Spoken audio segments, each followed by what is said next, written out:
Hi, I'm Lorraine Remelin from watercolorartisan.com. So I'm going to do a colorful sky reflected into the water, and I'm going to negative paint around the rising sun. So I'm going to start with a beautiful blue. I have pre-mixed my colors into nice big clean puddles, and I'm going to start with an ultramarine blue, and that's going to start my sky. Now, if I work this ultramarine blue from the sky down, when I start to hit the yellows, it would turn green. So I'm going to be changing the colors as I work towards the horizon line. But first I'm putting in my blue, that's just the ultramarine blue. Next goes in my pink, which will start to change my blue to a violet.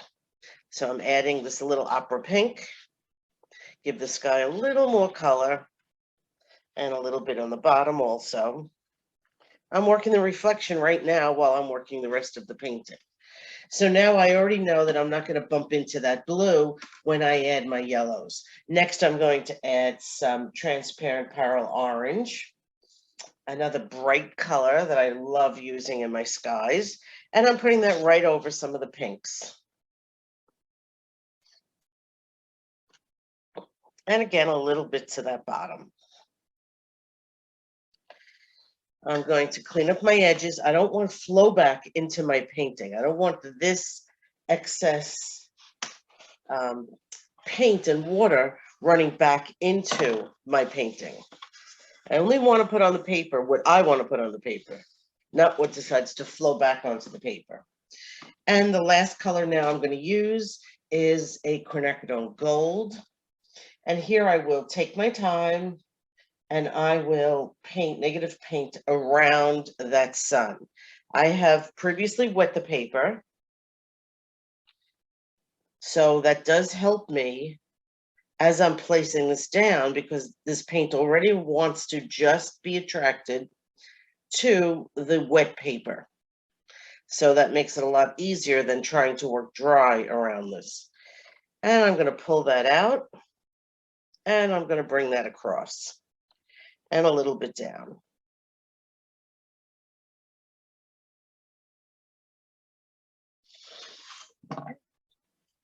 A little more of that quinacridone gold, because I really do like the drama that it creates in that sky.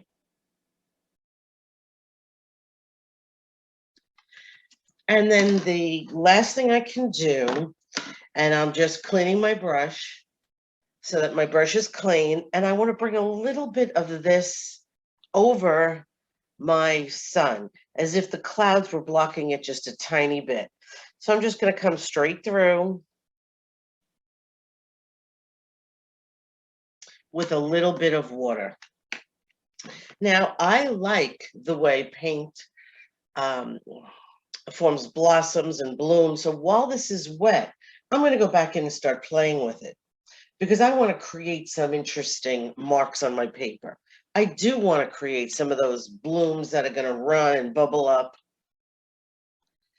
That's just how I like painting. So while it's wet, I'm going to make sure that I have a real unbalance of moisture.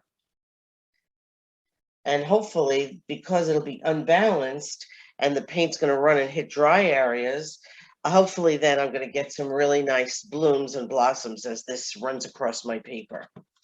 I am looking for drama in the sky. I'm not looking for a little crisp, clean, soft sky. I'm looking for movement and things to happen. More of the quinacridone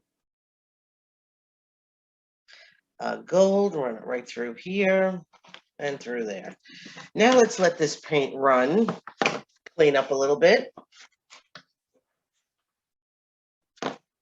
And I want things to happen in here. I want this to texture up. So I am going to let this run and flow.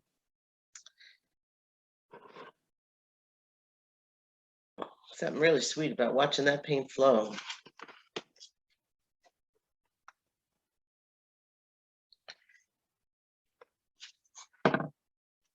I don't want all this running back in. Now I can run it the other way. I'm going to run it up towards this blue corner because this is pretty dry, so it should give me a harder edge. And let's let it flow back down into my painting. I think I need a little more pinks down here.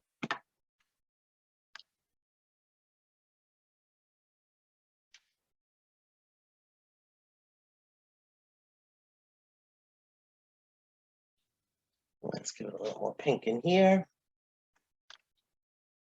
You know, what I'm trying to show you is don't be afraid. Don't think your skies have to be these perfectly blue skies with pretty clouds. I'm looking for drama in my sky. Okay, let's let that move now.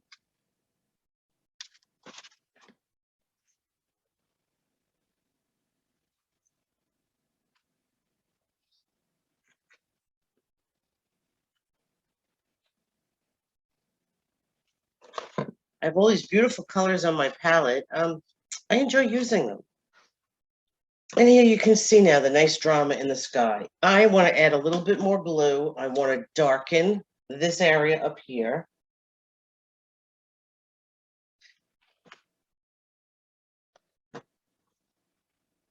Drop of that down there.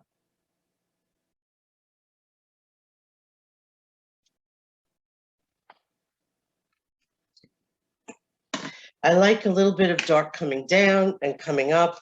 I think it kind of pushes us right into the middle where the true colors of that sunrise will be. Pretty things are starting to happen through here. Look at how pretty now this is becoming. You know, that's the stuff I want to see within my paintings. I want to see some fun, beautiful movement. But I do love what's happening in here. So time to let it dry, and then we'll move on to the next. Now that my paper is 100% dry, the next thing I'm going to do is I'm going to put in the island. When I do these water views, they represent where I live. I live in Mastic Beach, New York, on the South Shore of Long Island, and there is a body of water in front of me, a bay, and on the opposite side of the bay is Fire Island. On the other side of Fire Island, the Atlantic Ocean. So this is my view from home, one of my favorite water views to paint. So I always make sure I have the island, Fire Island, in my painting. To put the island in, it's a really simple process. I always use a flat brush. This is a 1.5 inch flat brush. I like it to have a nice, crisp, flat edge to it so I can paint with it. And I use the colors that are within my painting. So I have some ultramarine blue. So I'm going to do a small puddle of the ultramarine blue. And to that, I'm going to add a little bit of the orange, the very pretty transparent Pyrrol orange. I'm going to add that to my blue. And I should get a really nice gray color. I really like using the colors that are already within my painting. It really makes the entire painting a little more cohesive. You are free to use any colors you would like. When you look at a horizon line, it's always very straight. I find the easiest thing for me to do is just turn this upside down. I'm going to use the sharp edge of my paintbrush, and I'm just going to come and follow my pencil line.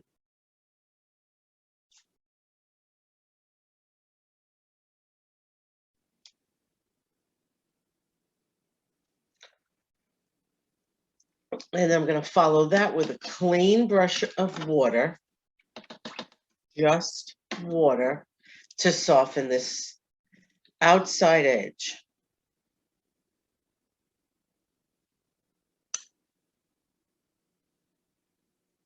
Also, when I come to the actual part of the sunrise, I always find that if you look out at the sunrise, because it's so bright, you really don't see the island.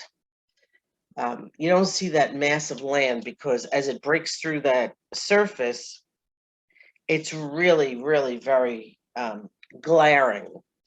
So you don't really see that crisp island. There is a little something there, but I always make sure it's much more faint than the way it would look as your eye comes away from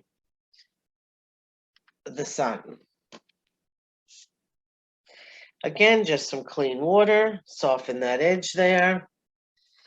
And I'll make sure that stays really soft over there. Now I can turn it towards me and take a look at it. Now I have the island sitting there. I'm going to pick up a little bit of the very dark gray mixture that I have, and I'm just going to drop some in. Not everywhere,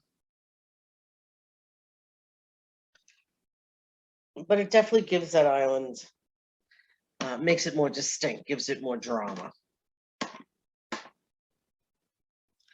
Okay, and lastly, one more time with my clean brush, I can come back in and soften some of this.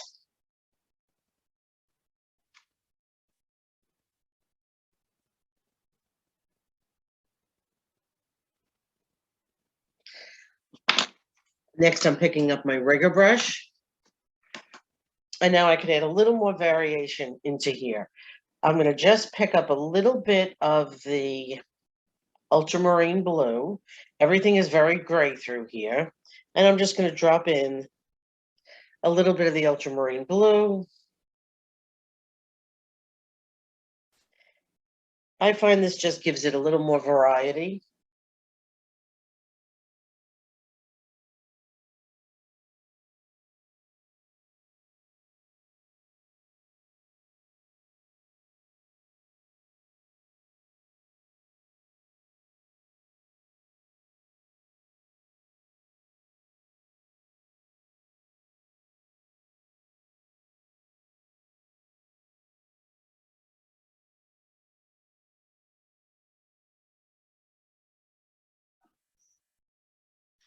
So now that this is dry, I can add the grasses.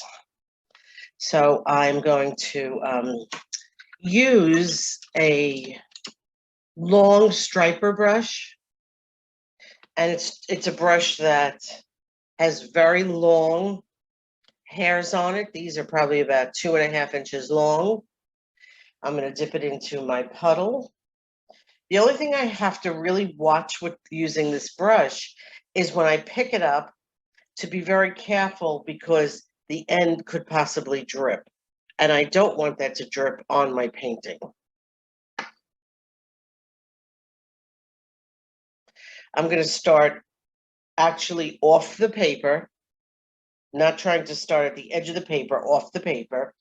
And I also want to comment on how much I love the drama of the sky.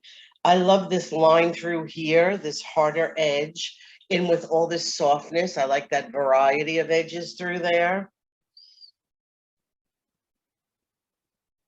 Okay, just picking up, starting with my lightest value, and I'm going to come off the paper and start making the grasses. And the reason I choose this particular brush is because it holds so much paint, so I can get long lines of grasses. And by flicking it at the end, I can get some interesting shapes.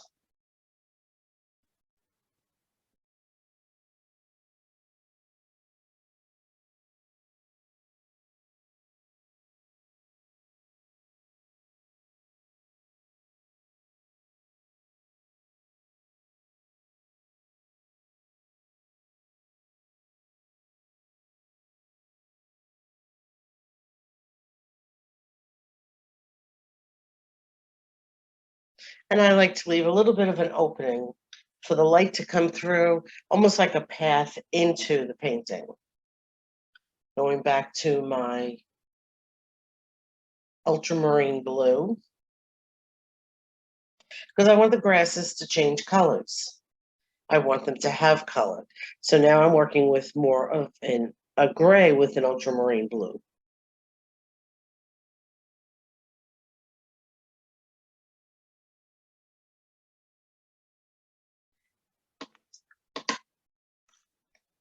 The other thing is there's a density to these grasses.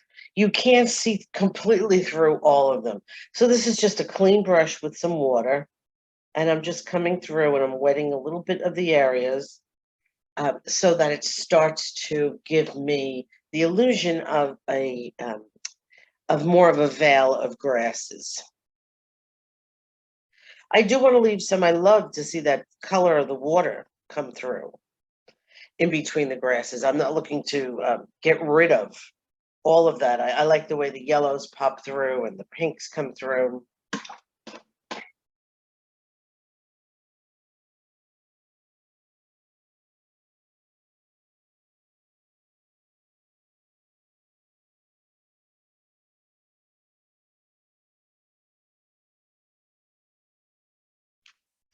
You see how pretty the shoreline is now starting to be built up.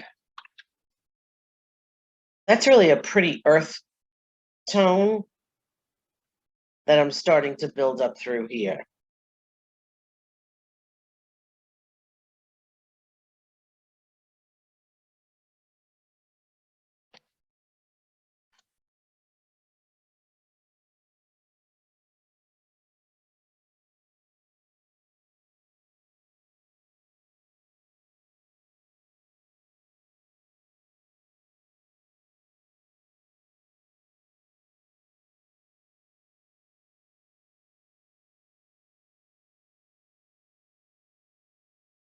So I've got the really pretty sky background, the water reflected in the sky. I have the sun rising or setting. That's entirely up to you.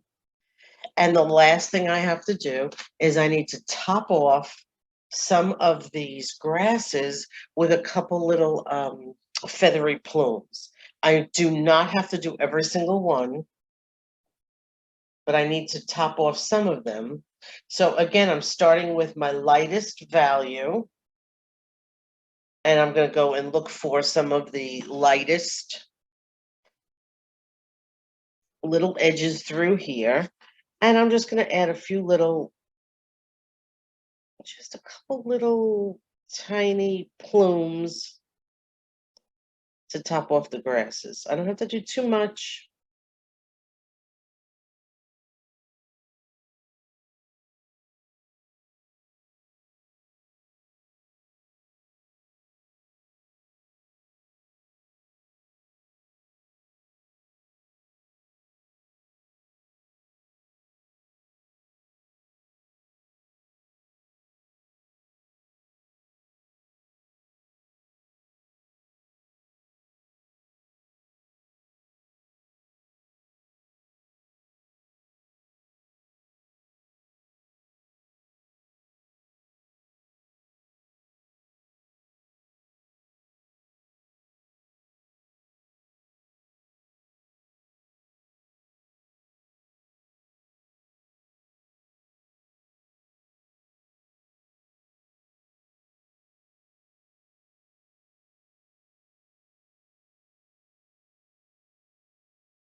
The only thing I did emphasize, I negative painted around the sun. I did not mask that off. And now let's pull off the tape.